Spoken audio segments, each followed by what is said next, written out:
Inilah kisah asal-usul dan sejarah sholat tahajud di malam hari. Perlu kalian ketahui, bahwa tidur merupakan saudaranya mati. Jadi, ada kesamaan di antara tidur dan juga mati. Syekh Thohir dalam kitab Jawahirul Kalamiyah menjelaskan, bahwasanya kondisi alam kubur adalah sebuah perkara gaib. Manusia akan sulit mengerti tentang hal itu, lalu untuk mempermudah, maka tidur bisa dianalogikan dengan mati. Saat seseorang tertidur, maka siapapun tak ada yang tahu tentang mimpi apa saja yang terjadi. Saat seseorang bangun tidur, maka disunahkan untuk membaca doa, Alhamdulillahillazi ahyana, ba'dama amatana, wa ilaihi nusyur. Yang artinya, segala puji bagi Allah Zat yang telah menghidupkan setelah mematikan kami, dan kepadanya tempat kembali. Dari doa ini bisa kita ketahui, bahwasanya kematian itu memiliki kesamaan dengan tidur. Bedanya, saat tidur ruh kita yang keluar bisa kembali, sementara saat mati tidak bisa kembali. Ketika seseorang tertidur lalu kemudian bangun, berarti Allah telah menghidupkan orang itu kembali dari kematian sementara. Saat tertidur di malam hari, kita disunahkan bangun untuk melaksanakan sholat tahajud.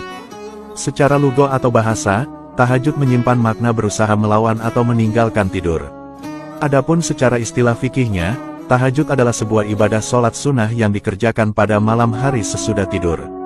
Adapun hukum sholat tahajud adalah sunnah muakkad atau sunnah yang sangat dianjurkan. Rasulullah Shallallahu Alaihi Wasallam sendiri dahulu selalu mengerjakan sholat tahajud. Hal ini sebagaimana keterangan dari kitab Hasyiyah Inganatu Tholibin.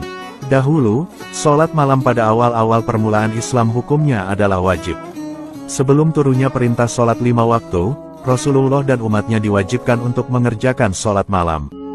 Hal ini sebagaimana firman Allah dalam surah Al-Muzammil yang artinya, "Wahai orang yang berselimut Muhammad, bangunlah untuk sholat pada malam hari, kecuali sebagian kecil."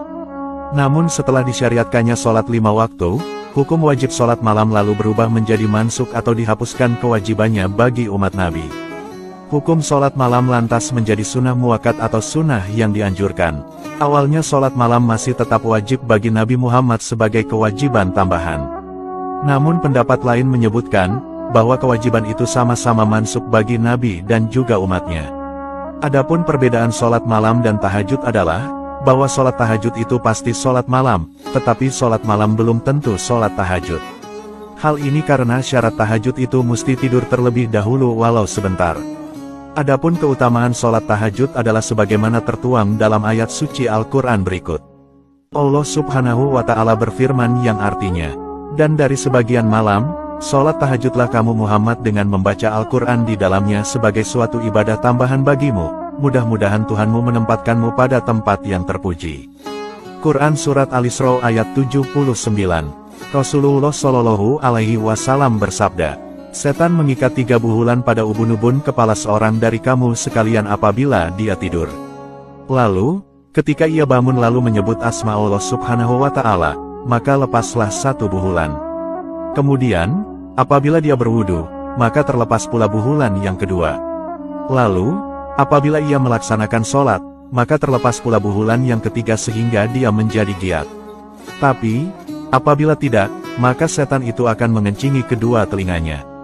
Hal ini sebagaimana dijelaskan dalam Al-Misikat, bersumber dari sahabat Umar bin Khattab, bahwasanya Nabi Muhammad Shallallahu Alaihi Wasallam bersabda, "Barang siapa yang mengerjakan sholat malam dan dilakukannya dengan baik, maka Allah Subhanahu wa Ta'ala memuliakannya dengan 9 perkara, yang 5 di dunia, sedangkan yang 4 di akhirat. 5 perkara yang di dunia adalah, Allah memeliharanya dari bermacam-macam bencana, tampak bekas ketatannya pada wajahnya, dicintai oleh hati hamba-hambanya yang saleh dan semua manusia, lidahnya berbicara dengan hikmah, dan ia dijadikan orang bijak, yaitu dikaruniai kefahaman. Sedangkan 4 perkara yang ada di akhirat yaitu, ia bakal dihimpun dari kuburnya dalam keadaan putih wajahnya, dimudahkan hisab baginya, melewati sirot bagaikan kilat menyambar, dan menerima kitabnya dengan tangan kanannya pada hari kiamat." Diriwayatkan dari Abu Umamah Al-Bahili radhiyallahu anhu, dari Rasulullah beliau bersabda, "Kalian lakukanlah terus qiyamul lail dengan melakukan sholat tahajud, karena hal itu merupakan kebiasaan orang-orang soleh sebelum kalian. Qiyamul lail dengan melakukan sholat tahajud merupakan ibadah kalian kepada Tuhan kalian, melebur berbagai kesalahan dan mencegah dari dosa." Hadis riwayat Al-Hakim dan ia berkata, Ini adalah hadits sahih sesuai syarat Al-Bukhari. Diriwayatkan dari Abu Hurairah radhiyallahu anhu, dan ia marfukan kepada Nabi Muhammad sallallahu alaihi wasallam.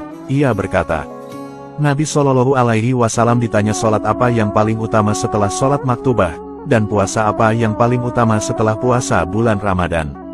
Lalu, Nabi sallallahu alaihi wasallam menjawab, salat yang paling utama setelah salat maktubah adalah salat di tengah malam. Dan, puasa paling utama setelah puasa bulan Ramadan adalah puasa bulan Allah yaitu bulan Muharram.